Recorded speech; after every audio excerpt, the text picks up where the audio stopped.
हम अपनी प्रोग्रेस से फुल्ली खुश क्यों नहीं हो पाते? हाय, मेरा नाम है सरल और आप सुन रहे हैं पॉडकास्ट जिसका नाम है साइकिलिंग के साथ सरल सी बात। तो सवाल ये है कि हम अपनी प्रोग्रेस से सेटिस्फाई क्यों नहीं हो पाते, या क्यों किसी और की ज़्यादा प्रोग्रेस हमारी प्रोग्रेस की खुशी को कम कर देती है।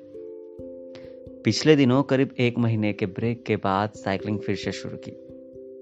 जब साइकिल चला रहा था तब आसपास से कार और बाइक मस्त फुल स्पीड से आगे निकल रहे थे और मैं फुल मेहनत के साथ पैदल को घुमा घुमा के आगे बढ़ रहा था। आगे जाके एक चौराहा था। ट्रैफिक अवर्स की वजह से रास्ते पर वहां कुछ ज्यादा ही ट्रैफिक था। बाइक्स और कार जो ओवरटेक करके गई थी वहां पे ट्रैफिक में फंसी हुई थी और साइड से साइकिल निकल जाए उतना ही रास्ता था और हमें वही तो चाहिए था। साइड से साइकिल को निकाल कर ट्रैफिक से आगे निकल गया। जब पैदल लगाने में मेहनत पड़ रही थी तब बाइक और कार को देखकर मैं ये सोच रहा था कि इन्हें बढ़िया आराम है, सिर्फ एक्सीलेटर देना है और गाड़ी मस्त स्पीड में आगे। और जब ट्रैफिक में साइड से साइकिल निकल गई और कार और बाइक पीछे ही रह गए, तब ये सवाल आया कि क्या बाइक वाले भी ये सोच रहे होंगे कि शायद छोटी गाड़ी होती तो फट से निकल जाते। शायद कभी ना कभी ये सोचा ही होगा।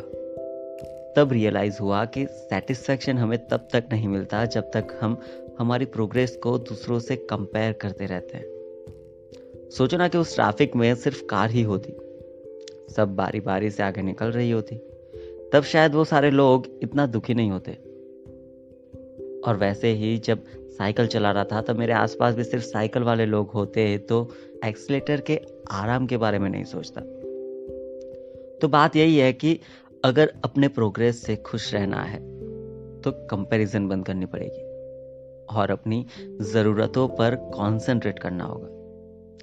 वैसे इन दिनों कॉर्पोरेट्स में अप्रेजल का मौसम चल रहा है, तो आपके प्रोग्रेस की खुशी का कंपैरिजन दूसरों के प्रोग्रेस से करके उसे कम मत होने देना। बाकी वैसे भी सैड होकर भी कुछ मिलने वाला तो है नहीं, तो क्यों ना खुश रहकर ही काम किया जाए।